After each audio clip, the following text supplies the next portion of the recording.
ئاوارەیەکی عەرەبی خەڵکی پارێزگای سەلاحەدینەوە لە دوای شەڕی داعش لە ناوچەی گەرمیان نیشتەجێ بووە و گیرساوەتەوە و خۆی و خێزانەکەی سەرقاڵی کاری کشتوکاڵین.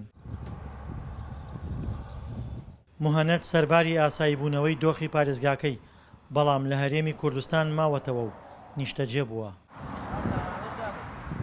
نازحين هواية باقي هنا بكلار بس هسه ئاوارەکان زۆربیان لە کەلار ماونەتەوە، بەڵام ئێستا تقریبن 50 بە 50 50 لە سەدای ئاوارە لێرە ماوەتەوە و 50 لە سەتیش گەڕاوەتەوە. شکر بۆخوا دۆخەکە باشە و ئێرا سەقامگیرە. کوردستان بە نیسبەت ئێمەوە دڵگیرە و خۆشمانەوێ. ئێستا کە دەگەڕێمەوە بۆ سەلاحەدین پەلەمە بۆ گەڕانەوە بۆ کوردستان. لە دوای شەڕی داعش لە ساڵی 2014 نزیکەی 70,000 خێزانی ئاوارەی عەرەب ڕوویان لە ناوچەی گەرمیان کرد.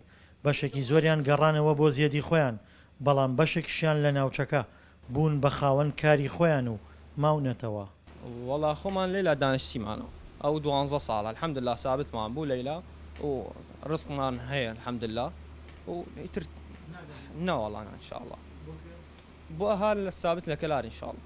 بە بڕیاری حکوومەتی عێراق دوو کەمپە گەورە سەرەکیەکەی ناوچەی گەرمیان چۆڵ کران لە ئاوارە عەرەبەکان، بۆیە هەندێکیان گەڕانەوە زیێدی خۆیان، بەڵام بەشێکی تریان لە شار و شارۆچکەکانی ناوچەی گەرمیان نیشتەجێ بوون و نیازی گەڕانەوەیان نییە.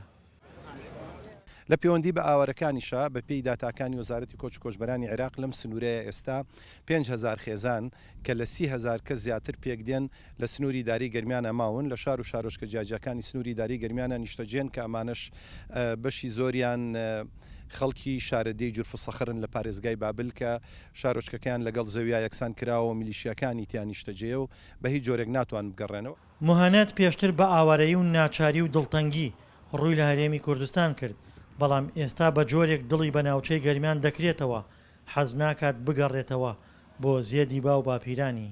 فوق الزين فوق الزين كل مامەڵی خەڵ لەگەڵمان لە سەروی باشەوەیە. کاتێک قسە دەکەم و خەڵ گوێ لێم دەبێت دێنە لام.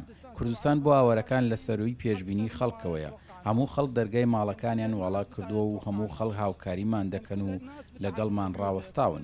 ئەو ئاوارە عەرەبانەی لە هەرێمی کوردستان بەگشتی و ناوچەی گەرمیان بەتایبەت گیرساونەتەوە، بەشێکیان خەڵکی ئەو ناوچانن کە وێران بوون بەهۆی شەڕەوە و بەشێکی تریشان ترسیان لە تۆڵەکردنەوەی میلیشیاکان هەیە بەهۆی ناکۆکی تایەفیەوە و هەندێکی تریشان لە کوردستان هەلی کاریان دەست خستووە. دڵشاد ئەنوەر، دەنگی ئەمریکا، گەرمیان.